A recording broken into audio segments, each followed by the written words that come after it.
Hello दोस्तों, इलेक्ट्रोमैन channel में आप लोगों का एक बार फिर से स्वागत है। तो कल के लेक्चर सीरीज में हम लोग संधारित्रों की धारिता के बारे में पढ़ चुके थे। आज हम लोग जो है संधारित्रों के संयोजन के बारे में पढ़ेंगे। अगर ये वीडियो लेक्चर आप लोगों को अच्छा लगता है तो दोस्तों इस चैनल को सब्सक्राइब करें, वीडियो को लाइक करें और अपने दोस्तों में भी शेयर करें।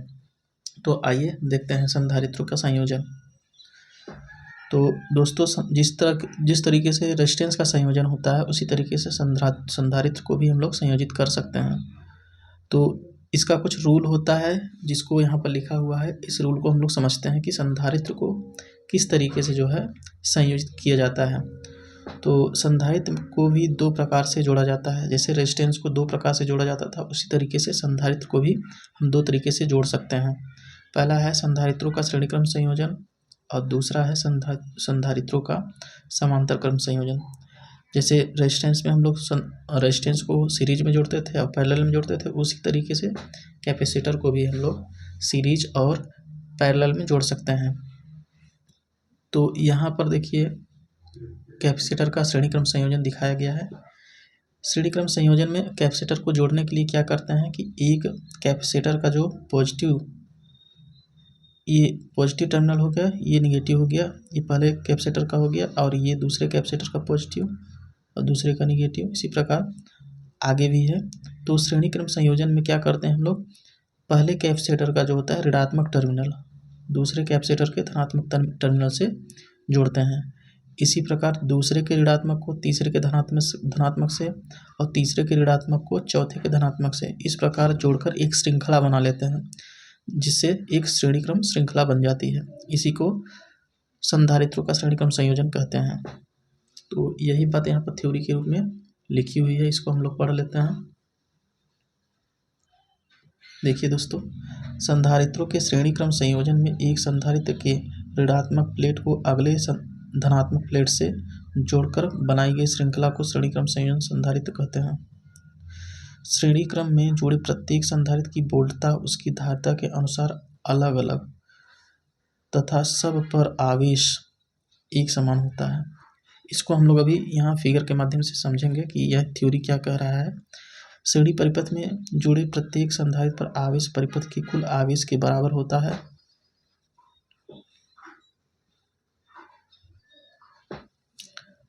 श्रेणी क्रम में जुड़े प्रत्येक संधारित्र के एक्रॉस बोल्टताओं का योगफल परिपथ की कुल बोल्टता के बराबर होता है। तो इसको इस परिपथ से समझ लेते हैं कि यहाँ थ्योरी में क्या बताया गया है। देखिए दोस्तों, यहाँ पर अब यदि हम ये जो श्रेणी क्रम संयोजन बना हुआ है, टोटल वोल्टेज इसके एक्रॉस अगर भी लगाएं तो प्रत्येक संधारित्र पे जो वोल्टेज आएगा वो श्रेणी क्रम संयोजन में क्या होता है, अलग अलग वोल्टेज आता है। जैसे V1, V2, V3 और V4 अलग अलग वोल्टेज डिवाइड हो जाएगा। और ये वोल्टेज डिवाइड किसके अनुसार होगा, जो इनकी जो है कैपेसिटेंस होगी, कैपेसिटर, उसी की वैल्यू के अनुसार होगा। और वो कैसे होगा अभी हम लोग आगे देखेंगे। इसका नियम यह होता है दोस्तों कि जिस कैपेसिटर का वैल्यू कम होगा वहाँ पर सबसे ज़्यादा वोल्टेज आएगा, उसके बाद जो उससे थोड़ा सा बड़ा होगा उसके बाद वहाँ पर आएगा। ऐसे ही मतलब सबसे कम वाले पे सबसे ज़्यादा वोल्टेज और सबसे ज़्यादा वाले वैल्यू वाले कैपेसिटर पे सबसे कम वोल्टेज होता है। क्योंकि दोस्तों हम लोग पढ़ चुके हैं Q बराबर होता है CV। तो V का मान क्या होता है, Q/C, जो कि ये कैपेसिटर के इनवर्सली प्रोपोर्शनल है। अर्थात जिस संधारित्र की धारिता जितनी कम होगी वहाँ पर वोल्टेज उतना ही ज़्यादा होगा, क्योंकि ये इनवर्सली प्रोपोर्शनल है। और जिसकी धारिता जितनी ज़्यादा होगी वहाँ पर वोल्टेज उतना ही कम होगा। इसको हम लोग आगे न्यूमेरिकल में देखेंगे। तो इस तरीके से हो गया। और जो इन पे आवेश आता है, इस पे मान लेते हैं Q आवेश है, तो इस पे भी Q आवेश रहेगा, इस पे भी Q आवेश रहेगा और इस पे भी Q ही आवेश रहेगा। अर्थात श्रेणी क्रम में जो कैपेसिटर जुड़ते हैं उसमें जो है प्रत्येक पर आवेश की मात्रा समान होती है और वह आवेश परिपथ के टोटल आवेश के बराबर होती है। मान लेते हैं यहाँ पर परिपथ का टोटल आवेश कितना है, Q। तो सॉरी दोस्तों, यहाँ पर Q ही रहेगा, क्योंकि जो प्रत्येक संधारित्र पर जो आवेश आता है वो जो है परिपथ के कुल आवेश के बराबर होता है। तो इसको भी हम लोग Q ही मानेंगे। तो यहाँ जो वोल्टेज आएगा V1, V2, V3 और V4, इसका जब योग करेंगे V1 plus V2 plus V3 plus V4 करेंगे तो वह जो है परिपथ के कुल वोल्टेज के बराबर आएगी। यहाँ पर देखिए, यही यहाँ पर मैथमेटिकल फॉर्म में लिखा हुआ है कि V बराबर V1 plus V2 plus V3 plus V4। अब हम लोग जानते हैं Q बराबर CV होता है, तो V का मान हम लोग यहाँ से निकाल सकते हैं Q बाई C। इसको अब हम लोग इस फॉर्मूले में रख के कैपेसिटर का एडिशन का जो है फॉर्मूला निकालेंगे। देखिए दोस्तों, यहाँ पर जैसे वहाँ पर V बराबर Q बाई C निकला, ऐसे ही V1 का वैल्यू निकाल लेंगे। V1 का हो जाएगा Q बाई C1 और V2 का हो जाएगा Q बाई C2 और V3 का हो जाएगा Q बाई C3 और V4 का हो जाएगा Q बाई C4। क्योंकि प्रत्येक जो श्रेणी में जुड़े हुआ है कैपेसिटर, उसके प्रत्येक पर जो है आवेश की मात्रा Q ही रहती है, तो इसलिए यहाँ पर सब में Q ही रखा हुआ है। यह बात यहाँ पर लिखा हुआ कि श्रेणी क्रम में जुड़े प्रत्येक संधारित्र पर आवेश समान होता है, इसलिए ऐसा हुआ। तो अब इन सब का जो वैल्यू है उसको जो है इस समीकरण में रखते हैं। देखिए दोस्तों, यहाँ पर जब रखेंगे तो V का मान हम लोग निकालें अभी पीछे Q बाई C, और V1 का मान निकालें Q बाई C1, V2 का Q बाई C2, यहाँ ऊपर निकाल चुके हैं। देखिए दोस्तों, यहाँ पर ये रहा, तो सबका वैल्यू यहाँ बारी बारी से रखते हैं, तो इस टाइप का एक इक्वेशन बन जाएगा। इस इक्वेशन में जब हम Q को कॉमन लेंगे, Q को कॉमन लेके इससे काट देंगे। देखिए दोनों तरफ Q है तो काट देंगे, तो यहाँ पर 1/C, देखिए 1/C equal to 1/C1 plus 1/C2 plus 1/C3 plus 1/C4। यह हो गया हमारा श्रेणी क्रम संयोजन का फॉर्मूला। इसका मात्रक फैराड होता है कैपेसिटर का, ये पहले बताया जा चुका है। तो इस तरीके से हम लोग श्रेणी क्रम संयोजन के फॉर्मूले को डिफाइन कर लेते हैं। तो एक इसका स्टैंडर्ड फॉर्मूला हम लोग n संधारित्रों के लिए देख लेते हैं। यदि n संधारित्र श्रेणी क्रम में जुड़े हुए हैं तो उसकी धारिता क्या होगी, 1/C equal to 1/C1 plus 1/C2 plus 1/C3 plus dot dot करके 1/Cn तक, यदि n संधारित्र श्रेणी क्रम में जुड़े हुए हैं तो इस तरीके से। यहाँ दोस्तों आप लोगों की एक बात समझना होगा कि ये जो श्रेणी क्रम में संधारित्र आया है, यह पैरेलल क्रम के प्रतिरोध के बराबर जो है फॉर्मूला होता है। वहाँ पर हम लोग पैरेलल में जो रेजिस्टेंस जोड़ते थे उसका फॉर्मूला क्या होता था, 1/R equal to 1/R1 plus 1/R2 plus 1/RN तक होता था। इसी प्रकार यहाँ पर श्रेणी क्रम में जो कैपेसिटर जुड़ा हुआ है उसका फॉर्मूला है, अर्थात श्रेणी क्रम में जुड़े हुए कैपेसिटर और पैरेलल क्रम में जुड़े हुए रेजिस्टेंस दोनों का फॉर्मूला लगभग एक जैसा होता है। अब इसको हम लोग इसका पैरेलल क्रम संयोजन देख लेते हैं संधारित्र का।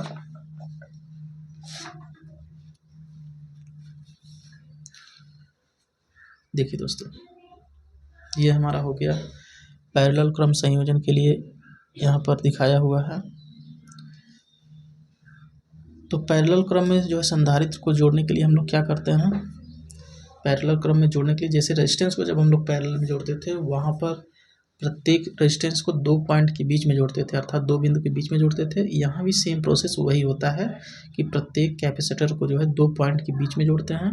और यहाँ पर केवल प्लस माइनस जो है, कैपेसिटर में क्या होता है, प्लेट में प्लस होता है और माइनस होता है, प्लस होता है और माइनस होता है, प्लस होता है और माइनस होता है, जबकि रेजिस्टेंस में कोई प्लस माइनस नहीं होता था।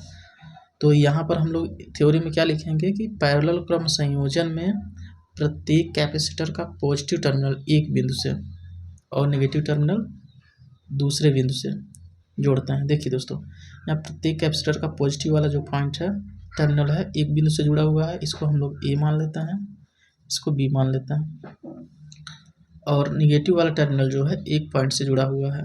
तो इस तरीके से जो है कैपेसिटर का पैरेलल क्रम संयोजन हो जाता है। तो इसको हम लोग इस चित्र में देख सकते हैं।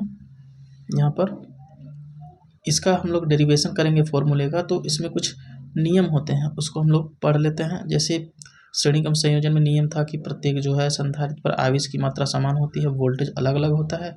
यहाँ पर थोड़ा रिवर्स होता है। यहाँ पर क्या होता है कि यहाँ प्रत्येक संधारित्र पर वोल्टेज समान होता है, अर्थात यहाँ भी ये 2 पॉइंट के बीच में जुड़ा हुआ है, तो प्रत्येक संधारित्र पर क्या होगा, वोल्टेज का मान समान होगा। V यहाँ है तो V यहाँ होगा, लेकिन यहाँ पर क्या होगा, आवेश की मात्रा जो है प्रत्येक संधारित्र पर अलग अलग होगी। जबकि श्रेणी क्रम में क्या था, आवेश की मात्रा सब पे बराबर थी और वोल्टेज अलग अलग था, और समांतर क्रम में इसका विपरीत हो जाएगा। यहाँ पर आवेश अलग अलग होगा, Q1, Q2 और Q3, जबकि वोल्टेज सब पे क्या होगा, यहाँ अगर V1 है, यहाँ V है, तो यहाँ भी V होगा और यहाँ भी V ही होगा। प्रत्येक संधारित्र जो है समान वोल्टेज होता है। तो इसको यहाँ यही बात यहाँ थ्योरी फॉर्म में लिखी हुई है, संधारित्रों के समांतर क्रम संयोजन में प्रत्येक संधारित्र के आर पर वोल्टेज समान होता है और यह परिपथ की वोल्टता के बराबर होता है। जो वोल्टेज परिपथ की होगी वही प्रत्येक संधारित्र पर मिलेगी, यही बात यहाँ लिखी हुई है। इसके बाद अगला क्या लिखा हुआ है कि समांतर क्रम में जुड़े प्रत्येक संधारित्र पर आवेश अलग अलग होता है। ये बात मैं बता चुका हूँ यहाँ पर ऊपर कि प्रत्येक इस पैरेलल में जुड़े होते संधारित्र उन पर आवेश की मात्रा जो है अलग अलग होती है, जिसका योगफल परिपथ के कुल आवेश के बराबर होती है। अर्थात यहाँ पर अगर परिपथ का कुल आवेश हम लोग Q माने हैं, अगर ये Q1 और Q2 प्लस Q3 इन सबको जोड़ेंगे तो ये Q के बराबर आएगा। तो इसी के आधार पर हम लोग पैरेलल कॉम्बिनेशन का जो है फॉर्मूले को डिराइव करते हैं। देखते हैं दोस्तों, यहाँ पर देखिए प्रत्येक संधारित्र में मान लेते हैं आवेश Q1, Q2 और Q3 है अलग अलग, तो यह जो है इनका योगफल करेंगे तो परिपथ के कुल आवेश के बराबर होगा। तो Q बराबर हो जाएगा Q1 plus Q2 plus Q3। इसको हम लोग इक्वेशन 2 मान लेते हैं अभी फिलहाल के लिए। देखिए दोस्तों, अब यहाँ पर Q बराबर CV होता है, इसी प्रकार Q1 बराबर C1 V1 हो जाएगा, Q2 बराबर C2 V हो जाएगा और Q3 बराबर C3 V का मान सब में समान रखेंगे क्योंकि ये पैरेलल में जुड़े हुए हैं। देखिए दोस्तों, अब इन सब का मान इस इक्वेशन में रखते हैं तो Q का मान CV हो जाएगा और Q1 का मान C1 भी हो जाएगा, Q2 का मान C2 भी हो जाएगा और Q3 का मान C3 भी हो जाएगा। इसको हम लोग रखेंगे और सब में से V को कॉमन लेंगे क्योंकि प्रत्येक पर वोल्टेज समान होता है। तो यहाँ पे V को कॉमन ले लिया गया है और उसको काट देते हैं। ये V है, C को नहीं कटेगा, काटेंगे। तो इस तरीके से जब V कट जाएगा तो C का मान आ जाएगा कुछ इस तरीके से। C बराबर हो जाएगा C1 plus C2 plus C3, ये फैराड में आएंगे। कैपेसिटेंस का मात्रक फैराड होता है। इसके बाद एक जनरल फार्मूला, हम लोग सामान्य फार्मूला जो है n संधारित्र के पैरेलल क्रम संयोजन के लिए यहाँ पर बनाएंगे। यदि n संधारित्र समांतर क्रम में जुड़े हों तो C बराबर C1 plus C2 plus C3 plus dot Cn farad होगा। इस तरीके से दोस्तों जो है समांतर क्रम और श्रेणी क्रम संयोजन का फॉर्मूला हम लोग प्राप्त कर चुके हैं। अब इसको हम लोग इस पे आधारित न्यूमेरिकल लगाएंगे अगले लेक्चर में, लेकिन अभी फ़िलहाल कुछ और भी जो है यहाँ पर थ्योरी दी हुई है उसको पढ़ लेते हैं। यहाँ पर ये बात लिखी हुई है, अर्थात समांतर क्रम में जुड़े संधारित्रों की तुल्य धारिता उन संधारित्रों की अलग अलग धारिकताओं के योगफल के बराबर होता है। ये यहाँ पर इसी का जो है थ्योरी फॉर्म लिखा हुआ है। अब अगला थ्योरी है किसी परावैद्युत पदार्थ की परावैद्युतांक। ये क्या होता है दोस्तों, इसको हम लोग देखते हैं। देखिए दोस्तों, यहाँ पर एक कैपेसिटर बना हुआ है, इसकी ये पॉजिटिव प्लेट है और ये निगेटिव प्लेट है, और यहाँ दूसरा कैपेसिटर बना हुआ है, ये इसका पॉजिटिव प्लेट और ये इसका निगेटिव प्लेट है। इन दोनों में अंतर क्या है देखते हैं। यहाँ पर देखिए इस संधारित्र के प्लेटों के बीच एक कोई परावैद्युत पदार्थ रखा हुआ है और इस संधारित्र के बीच में वायु है या निर्वात भी हम लोग रख सकते हैं। फिलहाल हम लोग वायु रखकर समझेंगे। तो परावैद्युतांक क्या होता है ये इन दोनों संधारित्र से हम लोग डिफाइन करेंगे। देखिए दोस्तों, परावैद्युतांक जो है, यदि इस संधारित्र में हम जो है परावैद्युतांक किसी स्पेशल एक मटेरियल का होता है, जैसे तेल हो सकता है, कॉटन हो सकता है, रुई हो सकता है, पेपर हो सकता है, माइका हो सकता है, अब्रक, माइका और अब्रक दोनों एक ही होते हैं, लकड़ी हो सकता है, सिरेमिक हो सकता है। इन सब का जो है विशेष परावैद्युतांक होता है। इस परावैद्युतांक को हम लोग किस तरीके से डिफाइन करेंगे यहाँ वही समझाया गया है। तो यहाँ पर कोई मटेरियल इस संधारित्र में भरा हुआ है, तो हम लोग जानते हैं कि जो है किसी संधारित्र की धारिता क्या होती है, C बराबर होता है epsilon not epsilon R E/D होता है C का मान। ये एप्सिलॉन नॉट तो क्या है, निर्वात की विद्युतशीलता है, और एप्सिलॉन R क्या है, सापेक्ष विद्युतशीलता है। तो इसी को ही परावैद्युतांक भी हम लोग कहते हैं। इसी को हम लोग डिफाइन करेंगे कि ये कैसे आता है। तो यहाँ पर क्या हम लोग देखिए, किसी संधारित्र की प्लेट के बीच कोई पदार्थ भर दिया जाए तो उसकी धारिता जो होगी, फिर इस मटेरियल को निकाल के फिर इसको वायु संधारित्र बना देंगे, मतलब इसके प्लेटों के बीच में केवल वायु रहेगी, तब उसकी धारिता जो होगी, उन दोनों धारिताओं का अनुपात, यानी जब इसमें मटेरियल रखा हुआ है प्लेटों के बीच में और जब वायु रखा हुआ है, तो जब इसका संधारित्र मान लेते हैं C1 है, इसका मान लेते हैं C0 है, तो इन दोनों का जो अनुपात होगा उसका जो मान आएगा वही परावैद्युतांक होता है, और परावैद्युतांक को हम लोग एप्सिलॉन R से डिनोट करते हैं। यही बात यहाँ थ्योरी के फॉर्म में लिखी हुई है। समांतर प्लेट संधारित्र की प्लेटों के बीच परावैद्युत पदार्थ भरने पर संधारित्र की धारिता, अर्थात यहाँ परावैद्युत पदार्थ हम लोग भरेंगे तब उसकी धारिता, तथा समांतर प्लेट संधारित्र की प्लेटों के बीच वायु या निर्वात रखने से प्राप्त धारिता, यहाँ वायु या निर्वात रखेंगे तब उसकी धारिता जो आएगा उसी का अनुपात उस पदार्थ का परावैद्युतांक होती है। यानी जो ये मटेरियल रखा हुआ है उसका परावैद्युतांक होगा। देखिए यही बात यहाँ पर मैथमेटिकल फॉर्म में लिखी हुई है। परावैद्युतांक को सापेक्ष विद्युतशीलता भी कहते हैं। देखिए यहाँ लिखा हुआ है, इसे सापेक्ष विद्युतशीलता भी कहते हैं। अतः परावैद्युतांक बराबर क्या होता है, पदार्थ के साथ धारिता और वायु के साथ धारिता। अर्थात यहाँ पर जो समांतर प्लेट संधारित्र दिखाया है, तो इसमें पदार्थ के साथ धारिता जो होगी धारिता उसका, और जो वायु के साथ धारिता होगा उसी का अनुपात होता है परावैद्युतांक। तो इसको एप्सिलॉन R से लिखते हैं। एप्सिलॉन R बराबर होगा C मटेरियल, यानी ये C मटेरियल इसको M मानते हैं, और C A, ठीक, C मटेरियल C एयर का जो अनुपात होगा उसी को सापेक्ष विद्युतशीलता या फिर परावैद्युतांक कहते हैं। इसके बाद जो है हम लोग दूसरा थ्योरी देखेंगे।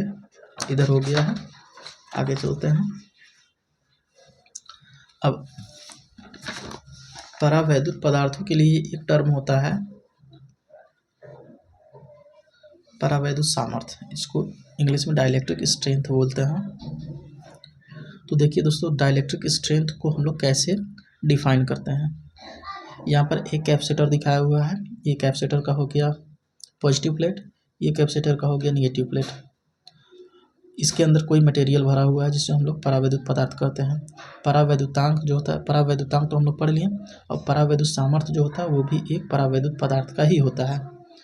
तो इसको हम लोग कैसे डिफाइन करते हैं दोस्तों, देखिए जब हम लोग यहाँ पर प्लेटों के बीच विभवांतर लगाते हैं, वोल्टेज को आरोपित करते हैं, तो जैसे जैसे वोल्टेज हम लोग बढ़ाते जाएंगे तो ये जो है इसमें जो मटेरियल रखा हो इस पर स्ट्रेस होता है, तनाव लगता है। तो ये वह कितना तनाव झेल सकता है, मतलब अगर हम यहाँ पर वोल्टेज को बढ़ाते जाएं, जैसे मान लीजिए 1000 वोल्ट लगाएं, इससे बढ़ाते बढ़ाते 40,000 वोल्ट 50,000 वोल्ट कर दें, तो एक ऐसा लिमिट आएगा जब ये इसमें रखा हुआ पदार्थ जो है पोलराइज हो जाएगा, अर्थात प्लस माइनस में टूटने लगेगा, अर्थात इसके इलेक्ट्रॉन और प्रोटॉन अलग होने लगेंगे। तो वहाँ पर ये पदार्थ अपना अस्तित्व खो बैठेगा। इसी को जो है हम लोग परावैद्युत के माध्यम से परावैद्युत सामर्थ्य से डिफाइन करते हैं। तो वह पॉइंट कब आएगा, वह कितने वोल्टेज पर आएगा, जब ये दोनों मतलब इसके इलेक्ट्रॉन और प्रोटॉन जो है अलग होने लगेंगे, उसी को हम लोग परावैद्युत सामर्थ्य कहते हैं, जो कि किलो वोल्ट में होती है। तो यहाँ पर देखते हैं, किसी परावैद्युत पदार्थ को यदि समांतर प्लेट संधारित्र की प्लेटों के बीच रखकर प्लेटों के एक्रॉस किलो वोल्ट में लगाई गई वह उच्चतम वोल्टता जिस